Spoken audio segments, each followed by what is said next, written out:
Welcome to our Sacred Space service, which is on the theme of being loved into life through and by creation. For our service, if you could have a candle ready to light at the beginning, and for later on a natural object like a leaf or a stone or a petal or a feather or a piece of wood or plant of any kind, or indeed any object that you have that is from nature. So please, if you start by lighting your candle, and Fiona Watson is going to begin a meditation in order to still us for the rest of the service. A big part of meditation time for me is the empowering understanding of how the practice affects brain function as it focuses, and then in turn the physiological response of the body to heal itself while in the balance of homeostasis. A balance created by our focus on our immediate sensory experience. So I often take this practice outside, where sensory perception is abundant. Being in touch with nature is a healing in itself. So you might allow me to guide you through this 4-part process, this meditation that I call HEAL, an acronym, to be able just to receive the healing of your own self-care.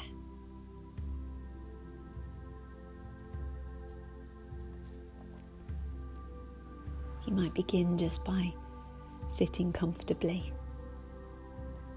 taking a nice full deep breath in, really focusing in on the sensations of that long, slow out-breath, allowing your body to soften, to relax, allowing the eyes to close if it's comfortable. And we begin with H in HEAL. The H is for honour and honesty. Can you honour with honesty feelings that you are noticing now?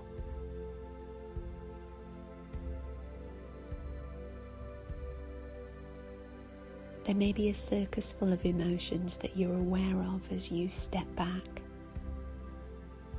There may be none.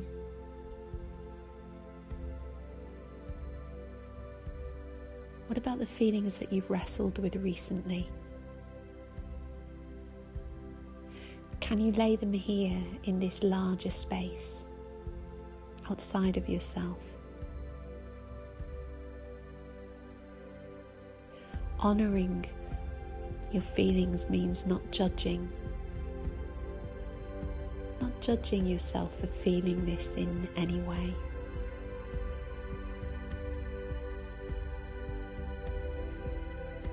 We're invited to create this space, not as a means to pursue certain feelings, but as an opportunity not to resist them either, to simply allow them. When do you honour yourself honestly for how you're feeling?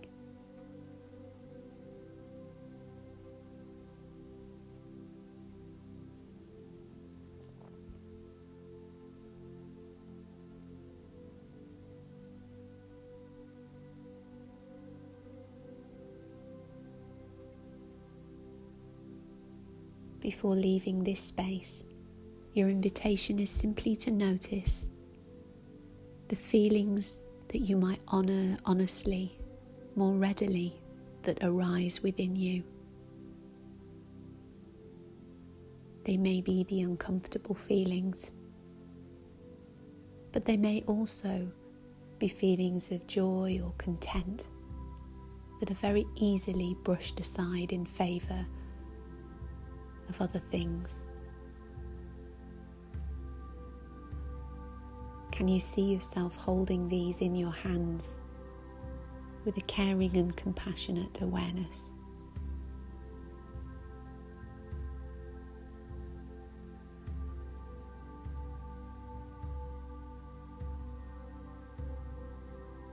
Take a moment to reconnect with your breathing.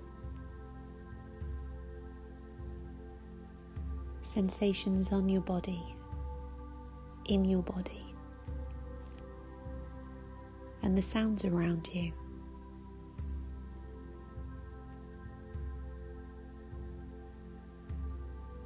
Let's move to E. The E in heal is for everything. Everything is transient. Everything is in constant flux. Everything is changing. Nothing is fixed or solid. In nature, it is truly amazing to watch a bud open day by day, week by week, and realize that all through those darkest of months, things were growing, changing, even though it was invisible to the eye. Is it not crucial that we recognize we are also part of this same transient, ever-changing nature? Just like the skies change, the weather changes, the waters change, our moods change, our thoughts constantly are in flux. Yet when we fall back into old, familiar thought patterns that don't serve us, we see ourselves as ultimately stuck. We cast ourselves aside to frustration.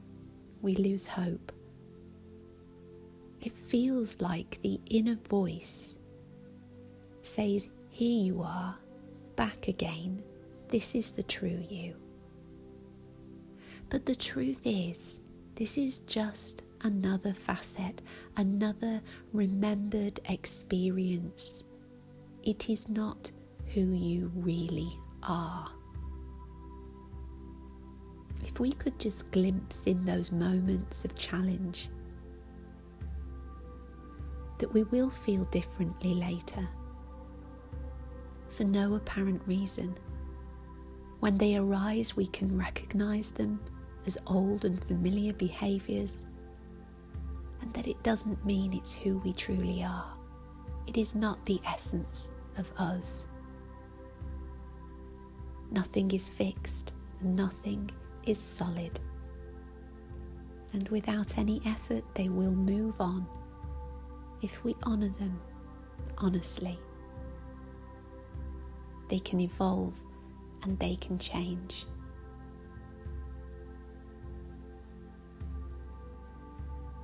Before you move on from here, the invitation is simply to notice what element of transience you have been aware of lately. It might be in yourself. It might be something in nature, in a relationship, in work. Take a moment to notice as you reconnect with your breathing, the sensations on and in your body, and the sounds around you.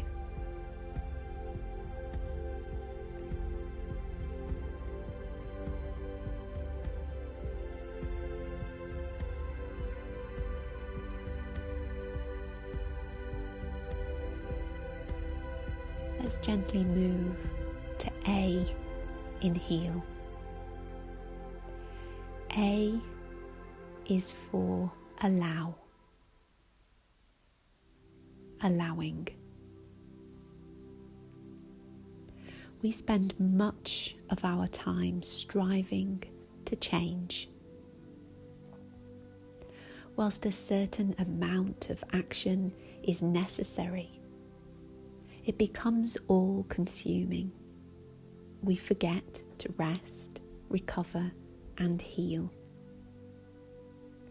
So I'm inviting you to just spend some time recognizing that you cannot control everything all of the time. Can you pause now and notice what you are continually trying to change?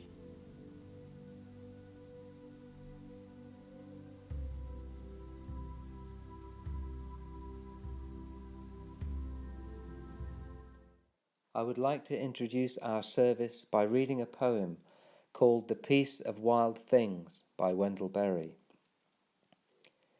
The Peace of Wild Things.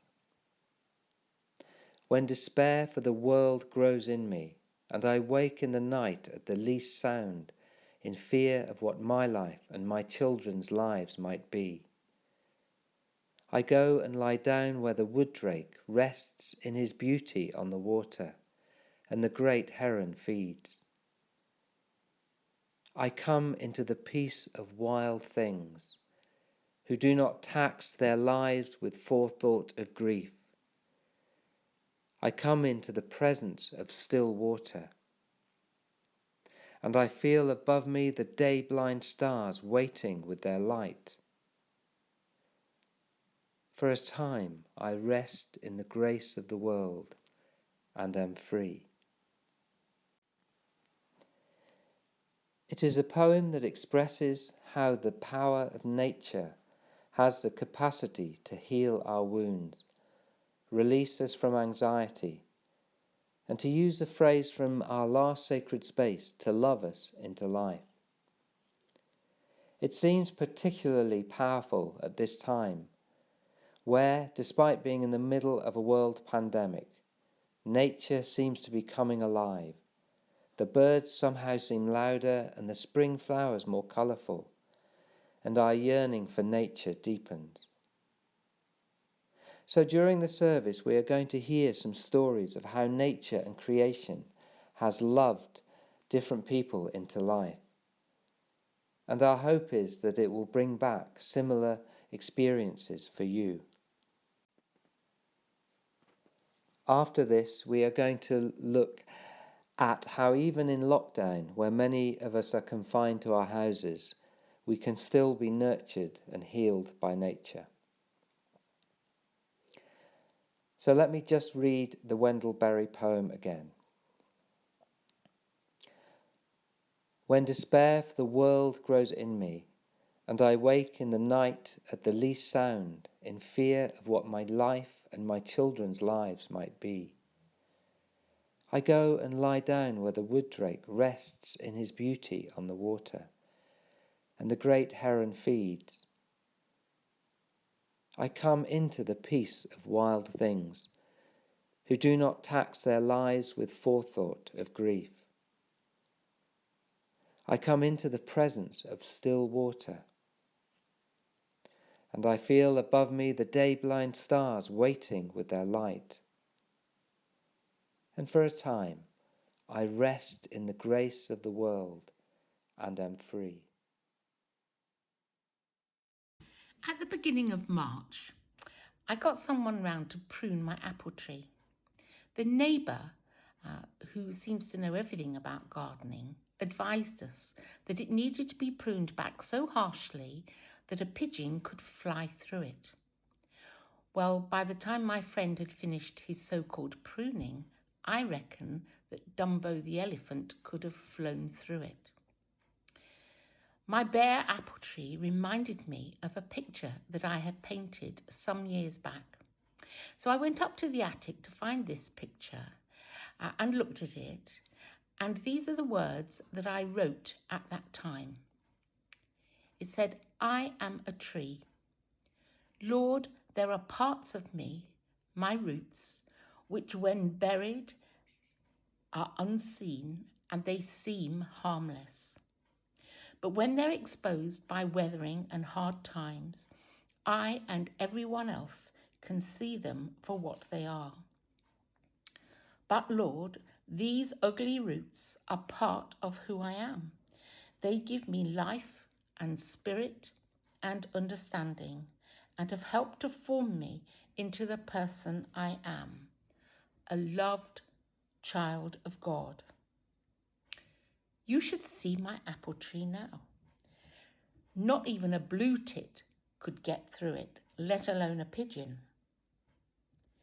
And it reminds me that in the darkness of our personal winters, creation reminds us that in the hands of the Creator, even our dark roots and bare branches are transformed to declare God's glory. To be held in nature is to know that I am deeply loved. There's a place called Helford Passage in Cornwall that holds special importance to me. For me, the experience which I'm going to describe to you is a foretaste of paradise. I might not get to experience going to Helford this year, but I can be there whenever I like in my imagination. For the next few moments, you might like to close your eyes and place yourself in the scene I'm describing. I travel down the windy, tree-covered lanes through silent villages to Helford and take a kayak out to find my favourite creek. It's an effort paddling to get there, but there's no rush. I wind between anchored boats, noticing their names, wondering about their origins. Some names belie the owner's sense of humour and make me laugh out loud. Then I'm out in the open water. After a while, I arrive at the entrance of a lush and vibrant creek. I've no inclination to go any further. It's overgrown and unkempt, so I'm very content to sit quietly here at the entrance, observing the wild and enchanting world. I sit and take a long pause, my fingers trailing in the deep water. I am silent. I just look and listen. I take a deep breath and relax.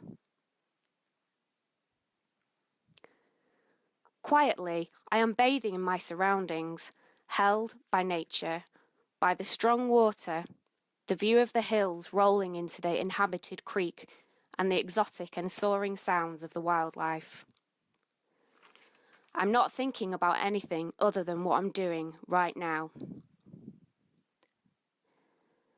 I feel myself relax more, becoming consciously present, and let myself be fully immersed in nature's unspoilt and abundant fanfare.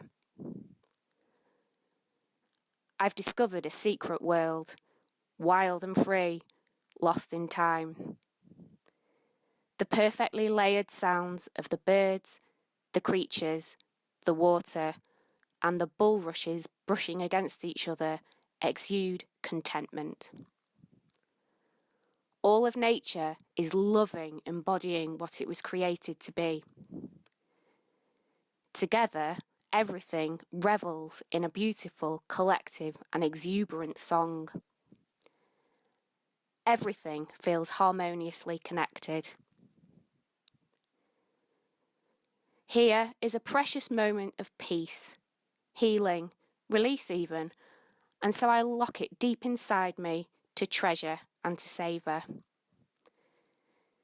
Just for this moment, there is a sense that all is right with the world. Nature is content.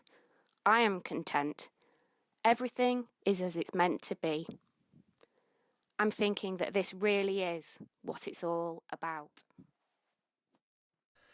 The first time I had an experience as an adult of being loved into life by the natural world was I lived in Poplar, which is just above that tongue of land you see on the East Enders map.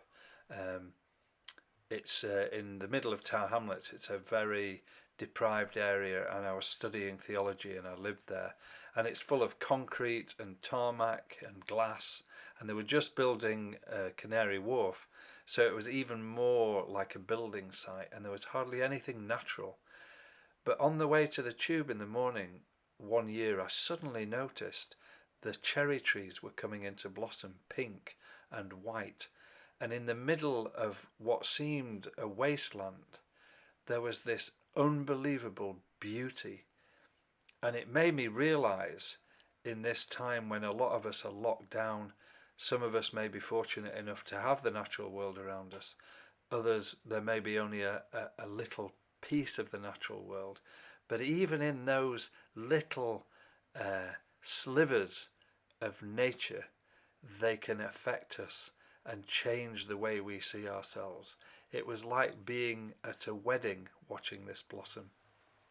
And when I moved to Sheffield, I noticed that there was a similar thing on Carternole Road and Bannerdale Road.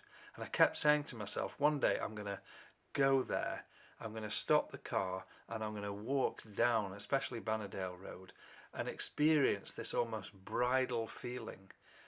And years went by and I didn't do it. And then one year I actually stopped the car and I spent an hour and a half with a camera walking up and down the road and experiencing that blossom. And this is the piece that I wrote, this poem. It's called Blossom. As you drive past the hanging blossom of the cherry tree, you are moving too fast. Their pale luminescence and unnoticed glory, a promise year by year you fail to keep. But one day soon you will stop, get out of the car and amble down the aisle of spring. Then you will feel the tidal pull of all that growth, the vernal current of possibility. It will be time to call an end to speed and the unspoken grimness of hurry. What will the blossom say as it falls kindly on your upturned face? You are my witness, your presence a sign that falling is never wasted. Look, the strewn confetti of a richer life is all around you. All you have to do is trust its kindness to bring you home. Then you will see there is no other life for you hidden in someone else's wake. Only this marriage to everything you meet on the roughened track covered in blossom. Only to welcome yourself as a guest at these unexpected nuptials of self-compassion. Only this spring, your own spring, blossoming open before your astonished face. Like many people, I have often felt the healing power of nature loving me into life. And I want to start my story by quoting a little from Dennis Potter, the playwright who was interviewed by Melvyn Bragg when he was dying of cancer. He says, "I grieve for my family and friends who know me closest, and they're going through it in a sense more than I am. We're the one animal that knows that we're going to die, and yet we carry on paying our mortgages, doing our jobs, moving about, forgetting that life can only be defined in the present tense. It is, and it is now only.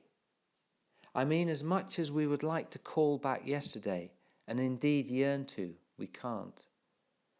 However predictable tomorrow is, and unfortunately for most people, most of the time, it's too predictable. There's always an element of the unpredictable, of the you don't know.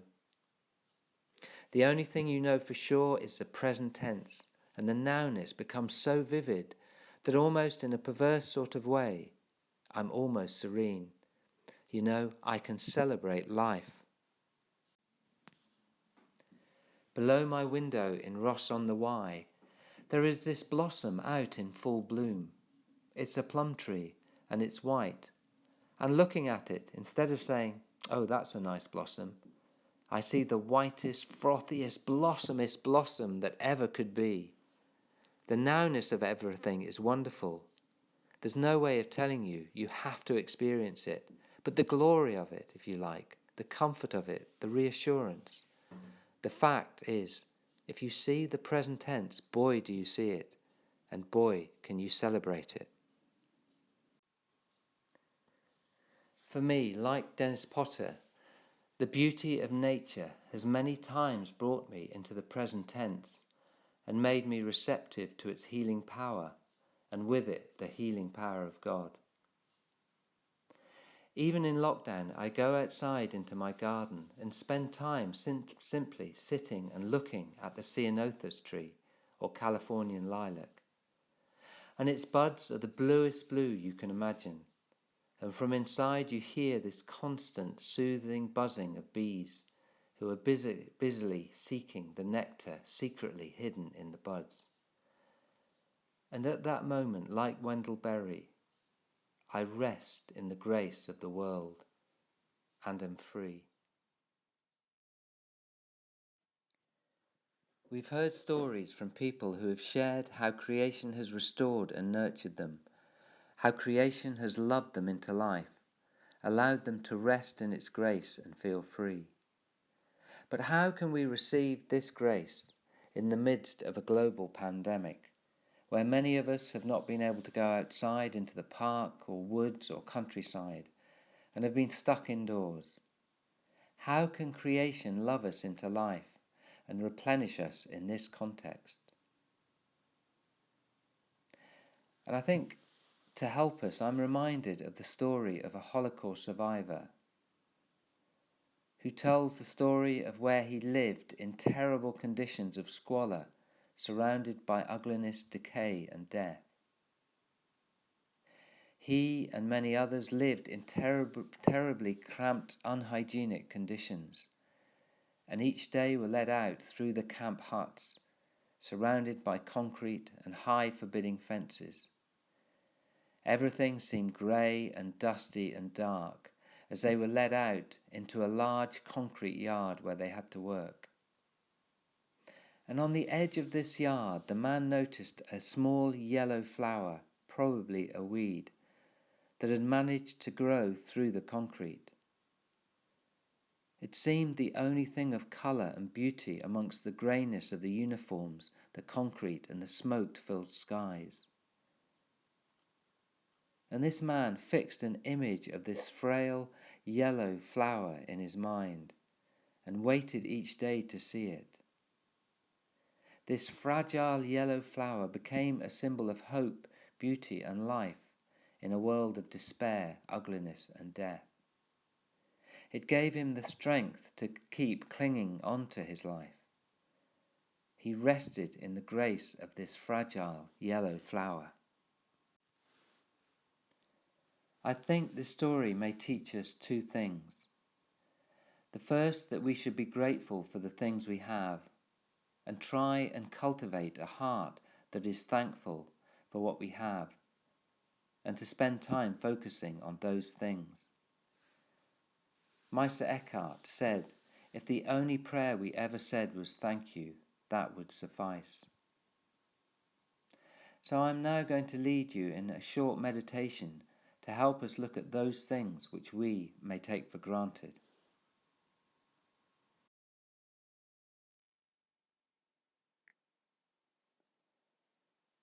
Please now sit comfortably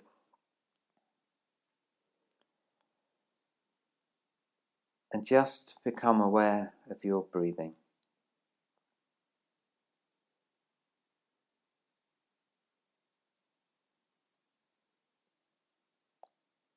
Just focus on taking a few deep breaths.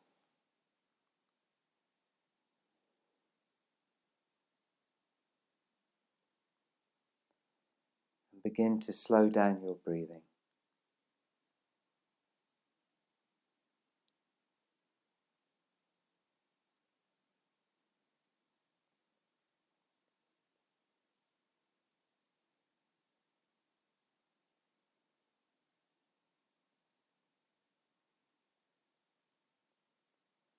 And just be thankful for your breath that gives you life.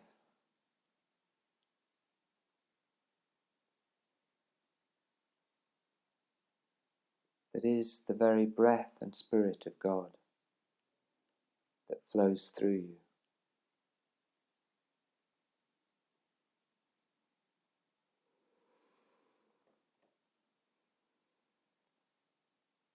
And just breathe in that spirit of peace and love and light. And as you exhale, breathe out any anxieties or tension that you feel.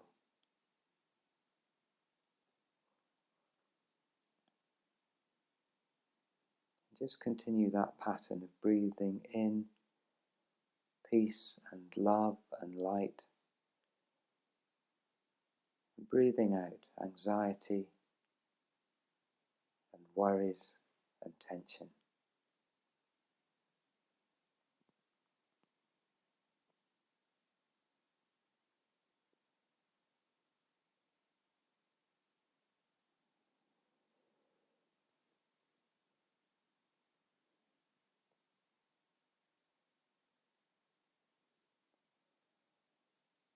And now just begin to think what you appreciate in yourself.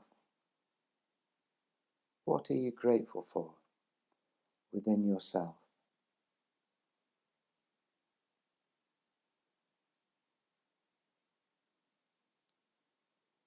What are the things that you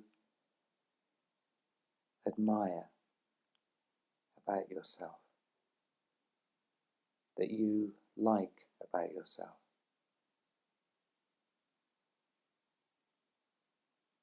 That you are thankful that you possess that gift or character.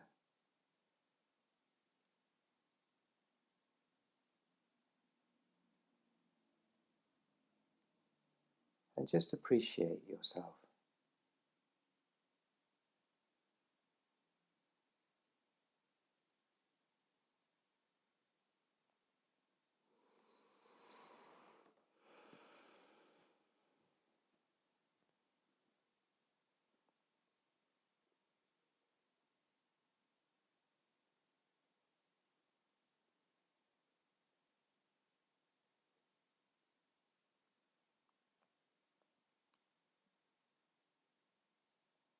And now just think of who or what have you appreciated today. Just think back on the day. Is there anyone in particular that you've really appreciated what they've said or who they are?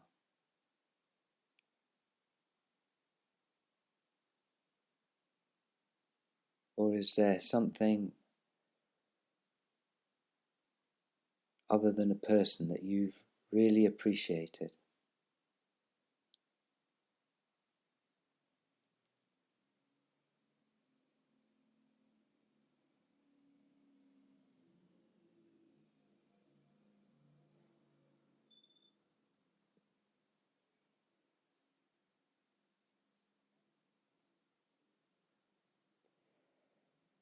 And just be thankful for that person or that thing,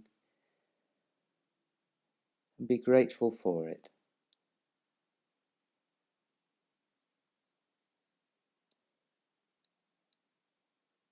And finally, what do you appreciate in this moment, right now?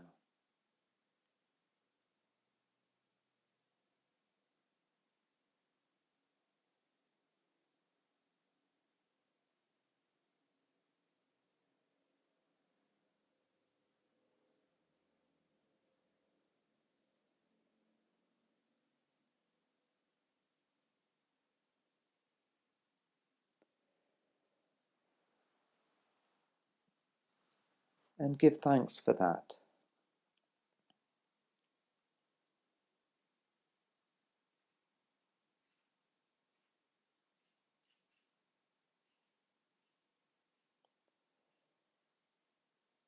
And now just slowly begin to come out of this short meditation.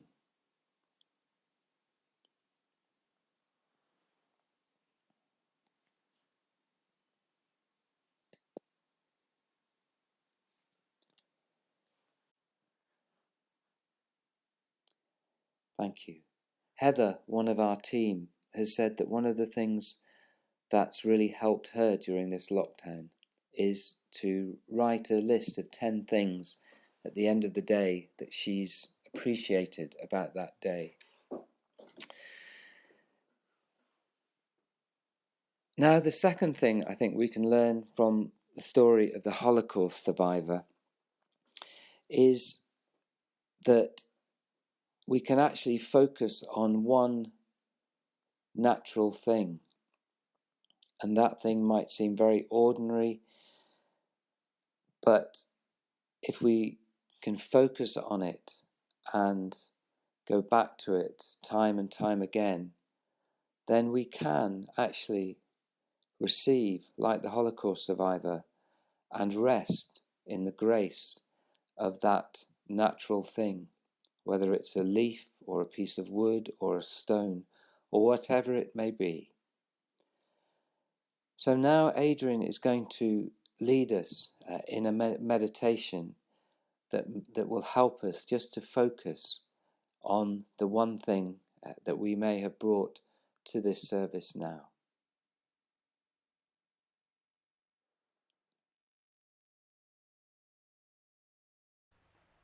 So I'd like you to take the natural thing that you have chosen, either have it before you or hold it in your hand, and remember this quotation from David Abraham in a book called Becoming Animal.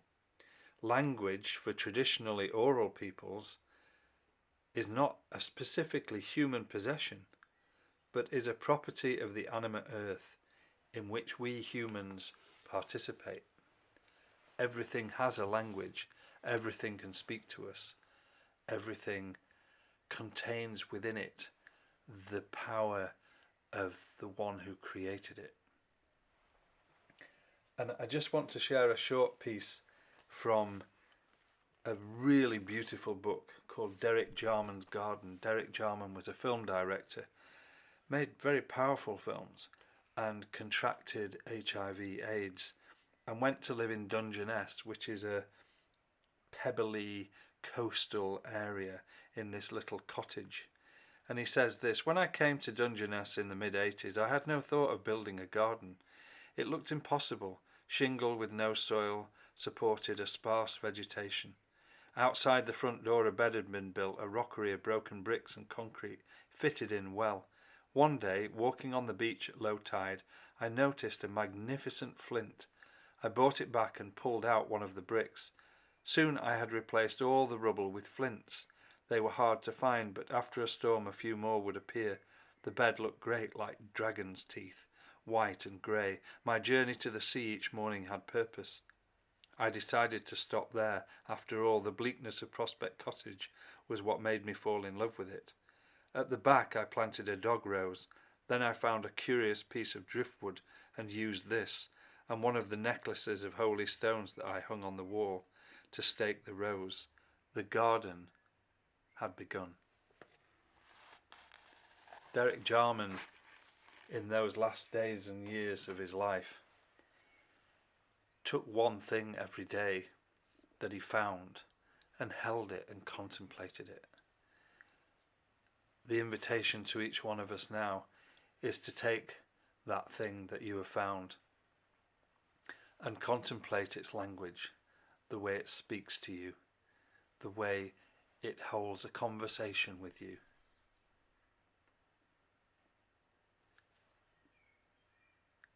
Draw it into your gaze. Take it in with your senses. Be at one with it. Hold open the doors of your heart to it. Be steady. Be rooted.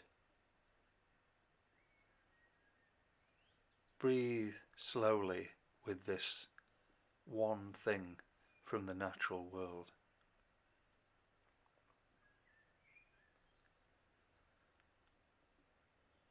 What might it be saying to you?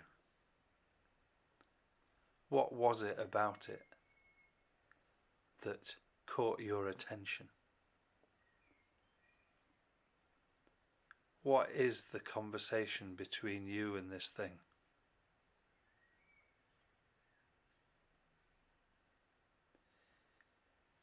What sentence would it say to you right now?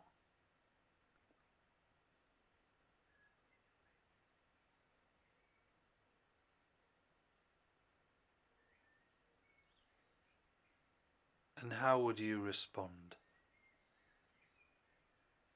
How would you speak back to this representative element of the natural world? Perhaps we have words of repentance for the times when we have not appreciated the natural world or just not noticed it. Perhaps we have words of deep appreciation. But even more deeply, perhaps we have words between us of kinship.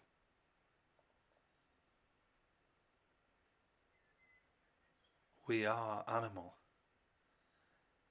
The word animate means to be moving, to have soul. All of the things around us are animate. They have soul. They share their soul with us. We share our soul with them. In their own way, constantly, they are loving us into life. In the psalm it says, "Be still and know that I am God." Be still in the hands of all creation and know that you are held.